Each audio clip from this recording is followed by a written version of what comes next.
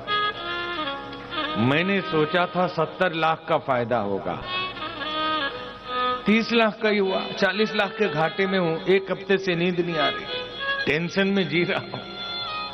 भविष्य की चिंता में ये दक्ष लोग जो है ही नहीं उसके लिए चिंतित है।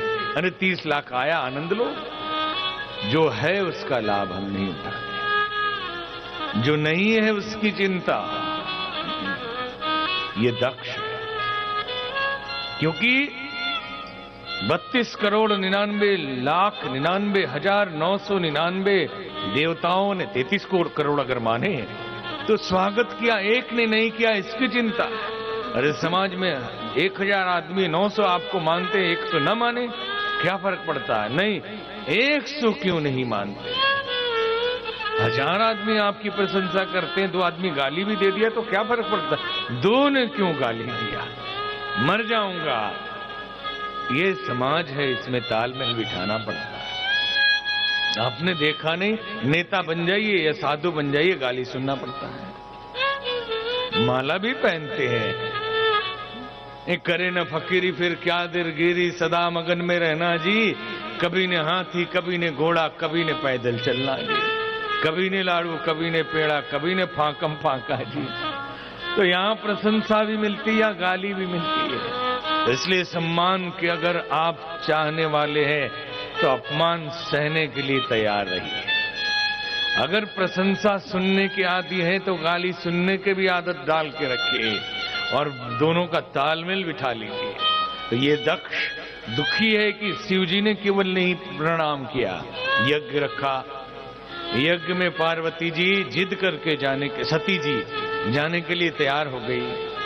शिव जी ने मना किया, फिर भी नहीं मानी।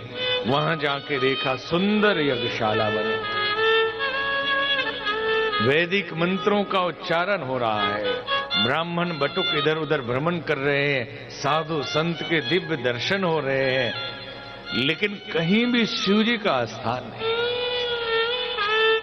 सती जाई देखे तब जागा, कतहु न दीख शंभु कर भागा। शिव जी का कहीं स्थान नहीं था। शिव जी को बुलाया नहीं, ब्रह्मा विष्णु आए नहीं। अब सती जी को बड़ा क्रोध आया और उन्होंने कहा, सुनो सभासद सकल मुनिंदा, कही सुनी जिन शंकर निंदा।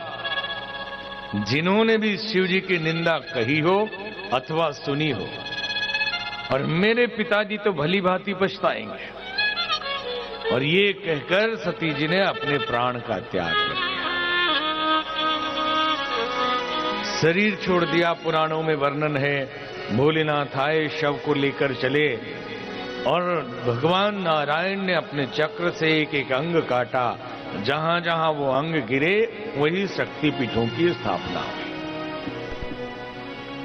सती जी ने शरीर छोड़ दिया, हाहाकार मच गया। नंदी भृंगी ने यज्ञ ध्वंस कर दिया, बड़ा भारी युद्ध हुआ जो शिव पुराण में विस्तार से वर्णन है। सती जी ने शरीर छोड़ा, ये यज्ञ ध्वंस क्यों हुआ? यज्ञ तो हमेशा कल्याणकारी होता है। हर कल्याण के लिए हम यज्ञ करते हैं और यज्ञ ही ध्वंसकारी हो गया। तो कहते हैं संसार में 3 चीजें हैं। 3 चीजें हैं ना, क्या क्या है? अब ऐसे देखेंगे तो ब्रह्मा विष्णु महेश, ये 3 है। ऐसे देखेंगे तो धरती आकाश पाताल, स्थूल शरीर, सूक्ष्म शरीर और कारण शरीर, ये 3 है।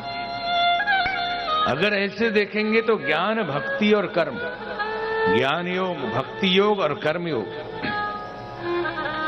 तो शरीर के अंदर जैसे 3 चीजें हैं कि स्थूल शरीर, मन और आत्मा, ठीक वैसे ही यज्ञ के अंदर 3 चीजें हैं। यज्ञ का शरीर है, उसका मंडप, यज्ञशाला, हवन कुंड, हवन सामग्री, समिधा, और वो सामान जो है वो स्थूल शरीर है। उसमें जो मंत्र पढ़ा जा रहा है वो मंत्र उसका मन है। और उसके भीतर जो विश्वास है वो उसकी आत्मा है। तीनों में से एक भी निकाल दे तो काम बनने वाला नहीं। अगर आत्मा निकाल दे तो शरीर मुर्दा है, अगर मन निकाल दे तो या तो समाधिस्थ हो जाएगा या कोमा में चला जाएगा। समाधिस्थ और कोमा वाले की स्थिति बाहरी दृष्टि से एक जैसी ही लगती है। मन निकाल दे तो या तो समाधि में चला जाएगा या कोमा में चला जाएगा, और शरीर निकाल दे तो जो बच्चे कहेंगे भूत प्रेत है। तो तीनों का सामंजस्य है, एक भी कम हो तो कार्य पूरा नहीं होगा। ठीक ऐसे ही यज्ञ में शरीर है यज्ञ कुंड मंडप हवन सामग्री समिधा, उसका मन है उसमें बोले जाने वाले मंत्र, और उसमें विश्वास उसकी आत्मा है। तीनों में से निकाल दीजिए हवन कुंड, और तो क्या करेंगे? मंत्र तो बोलना ही पड़ेगा, नहीं हम टेप रिकॉर्डर से बुलवा लेंगे, नहीं चलेगा। और मंत्र बोलने के बाद विश्वास भी होना चाहिए उसमें। ये तीनों कौन है? ब्रह्मा जी है, यज्ञ मंडप, यज्ञशाला, हवन कुंड, समिधा, प्रणिता पात्र, आचमनी, ये सब ब्रह्मा जी है। और जो बोला जा रहा है मंत्र वो विष्णु जी है। और मंत्रों के ऊपर जो हमारा भरोसा है, विश्वास है, भवानी शंकरो वंदे श्रद्धा विश्वास रूपिनो, वो शिव जी है। एक भी न रहे तो यज्ञ पूरा नहीं होगा। और यहां तीनों गायब हो गए। शिव जी को बुलाया नहीं, ब्रह्मा विष्णु आए नहीं, तो जहां ये तीनों नहीं रहेंगे यज्ञ सफल कैसे होगा? इसलिए यज्ञ असफल हो गया। हमारी संस्कृति का एक ये भी रूल है, कई धर्मों में मान्यता पुनर्जन्म को नहीं है, जबकि ये विज्ञान सम्मत है, ये साइंटिफिक है कि हम शरीर नहीं आत्मा है, और आत्मा शरीर बदलती है। ये शरीर नष्ट हो जाए तो दूसरा शरीर धारण करती है। बड़े बड़े विद्वानों ने अपनी पुस्तकों में ये भी घटनाएं लिखी है कि हिमालय में देखा कि एक वृद्ध योगी तपस्या कर रहा था और ये युवक का शव जल से आ रहा था। ये शरीर गिरा, वो जिंदा हो गया। ये आत्मा उसमें प्रवेश कर गई। देखा तो आत्मा शरीर बदलती है, सीधे सीधे बदल ले या जन्म लेके बदल ले। लेकिन जो जन्म होता है तो जन्म कैसे होता है? किसी विशेष घर में ही क्यों होता है? किसी विशेष जाति में ही क्यों होता है? विशेष गुण वालों के यहां क्यों होता है? जैसी हमारी आखिरी इच्छा होती है, शरीर छोड़ते समय जैसा भाव होगा, जितनी शिद्दत होगी, जितनी अभिप्सा होगी, जितनी चाहत होगी, जिस बात के प्रति, जिस विषय के प्रति, वो ब्लैक बॉक्स में वही कैरी करेगा और वैसे सिचुएशन क्रिएट करके वहां जन्म दिलवाएगा। बहुत बच्चों को पिछले जन्म याद रहते हैं। आज भी आप देखें, इसमें काफी रिसर्च हो रहा है। Life after life, life after death, दुनिया भर की किताबें मिल जाएंगी। मरने के बाद क्या होता है? तो जो आखिरी में हम याद करते हैं वही अगला जन्म होता है। तो कितने नादान है, प्लानिंग क्यों नहीं कर लेते? ये जीवन तो ठीक से जी लो, अगले की भी प्लानिंग कर लो। अगले लेकिन हो में राम नाम जप लेंगे तो भगवान की कृपा से अच्छा जन्म मिलेगा या मुक्त हो जाएंगे। लेकिन बुढ़ापे में राम नाम कैसे जप लेंगे? जिंदगी भर जो करेंगे वही बुढ़ापे में आएगा। अलग से नहीं आएगा कि अब जाने का टाइम हो गया, अचानक बटन दबाओ राम नाम आ जाए। अभी तक डिस्को हो रहा है। अरे जिंदगी भर डिस्को किया तो मरते समय भी डिस्को ही होगा। मरते समय भी वही याद आएगा। इसलिए कर लीजिए डिस्को, कोई बात नहीं। थोड़ा तो समय निकालिए कि वो आखिरी के लिए भी हिसाब हो जाए। और एक और ख्याल रखना, संध्या जैसी होती है प्रातः वैसा ही होता है। एक एक दिन संभाल लीजिए। जिंदगी फिसल रही है रेत की तरह हाथ से, एक एक दिन संभाल लीजिए। शाम अगर हमने संभाल लिया तो सुबह अपने आप संभल जाएगा। रात को सोच के जो हम सोते हैं, रात को जो चिंतन विचार करके सोते हैं, गीत गुनगुना के सोए, हॉरर फिल्म देख के सोए, प्रातः उठते ही वही चिंतन पटल पे छाया रहता है। इसलिए जो करना है उसकी योजना बना के वैसे विचार रात में लाइए, फिर सुबह देखिए अपने आप।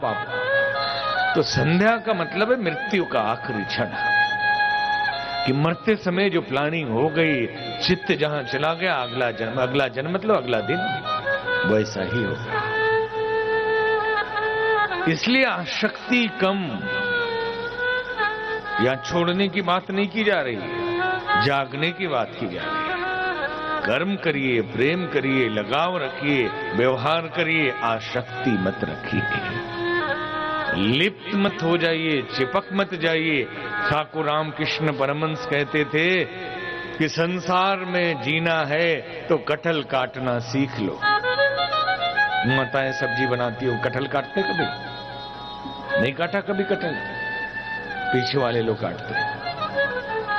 कटहल काटने के लिए क्या करना पड़ता है? अगर सीधे चाकू चलाए चिपक जाएगा।